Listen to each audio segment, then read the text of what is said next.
Hi, ಇವತ್ತು ನಾನು ಕೊಬ್ಬರಿ ಚಿನ್ನಿ ಮಾಡ್ತಾಯಿದ್ದೇನೆ. ಇದು ಒಂದು ಸ್ವೀಟು. ಕೆಲವರು ಇದಕ್ಕೆ ಕರ್ದೆಂಟು ಅಂತಾರೆ, ಕೆಲವರು ಕೊಬ್ಬರಿ ಚಿನ್ನಿ ಅಂತ ಹೇಳ್ತಾರೆ. ಅದು ಹೇಗೆ ಏನೇನು ಪದಾರ್ಥ ಬೇಕು ಅಂತ ನೋಡೋಣ. 250 ml ಕಪ್ಪಲ್ಲಿ 1 ಕಪ್ ಸಕ್ಕರೆ ತೊಗೊಂಡಿದ್ದೀನಿ. 1 ಕಪ್ಪು ಕಡಲೆ ಹಿಟ್ಟು ಅಂದರೆ ಹುರ್ಗಡ್ಲೆ ಹಿಟ್ಟಿದು, ಬೇಸಿನಲ್ಲ, ಇದಕ್ಕೆ ಹುರ್ಗಡ್ಲೆ ಹಿಟ್ಟು. ನಂತರ ಏಲಕ್ಕಿ ಪುಡಿ, ಒಂದು ಸಣ್ಣ ಬಟ್ಲದಷ್ಟು ಒಣಕೊಬ್ಬರಿ.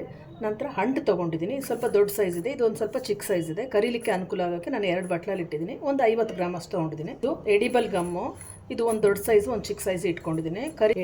ಕಸಕಸೆ ತೊಗೊಂಡಿದ್ದೀನಿ. ಕಾದಿರೋ ಎಣ್ಣೆಗೆ ಅಂಟನ್ನು ಹಾಕ್ಕೊಂಡು ಕರ್ಕೋಬೇಕು. ಸಂಡಿಗೆ ಥರ ಇದು ಅರಳ್ಕೊಳ್ತದೆ.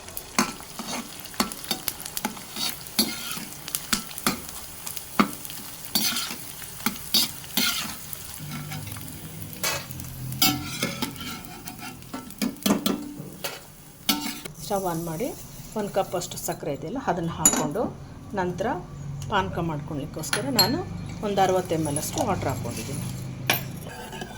ಸಕ್ಕರೆಯನ್ನು ಕರಗಿಸ್ಕೊಂಡು ಒಂದೆಳೆ ಪಾಕ ತಗೊಳ್ಬೇಕು. ಈಗ ಸ್ಟವ್ ಆಫ್ ಮಾಡಿಕೊಂಡು ನಾನು ಕಡಲೆ ಹಿಟ್ಟನ್ನು ಹಾಕ್ಕೊಳ್ತೇನೆ.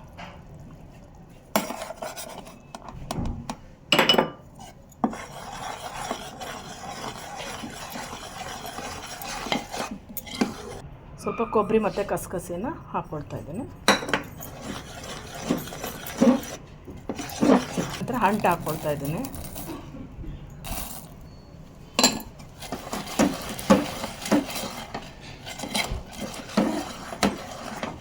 ಎರಡನೇ ರೌಂಡ್ ಕೊಬ್ಬರಿ ಹಾಕ್ಕೊಂಡೆ ಎಲ್ಲ ಚೆನ್ನಾಗಿ ಕಲಸಿದ ನಂತರ ಮಿಕ್ಸ್ ಮಾಡ್ಕೊಂಡ್ಮೇಲೆ ಒಂದು ತಟ್ಟೆಗೆ ತುಪ್ಪವನ್ನು ಸವರ್ಕೊಂಡು ಹಾಕ್ಕೊಳ್ತಾ ಇದ್ದೀನಿ.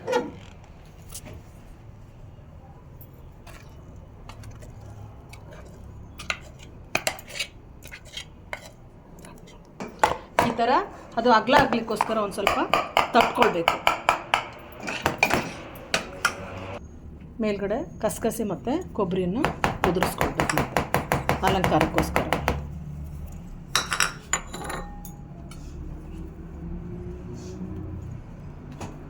ಬೈಂಡಿಂಗ್ ಆಗಲಿ ಅಂತ ಒಂದು ಸ್ವಲ್ಪ ಸ್ಪೂನಿಂದ ಈ ಥರ ತಟ್ಕೊಳ್ಬೇಕು. ಒಂದು ಅರ್ಧ ಗಂಟೆಯಿಂದ ಒಂದು 3/4 ಗಂಟೆ ನೀವು ಮನೆಯಲ್ಲೇ ಇದೇ ಥರ ಕೊಬ್ಬರಿ ಚಿನ್ನನ್ನು ಮಾಡಿ ನೋಡಿ, ಮತ್ತು ಲೈಕ್ ಮಾಡಿ, ಶೇರ್ ಮಾಡಿ. Bye bye. Thank you.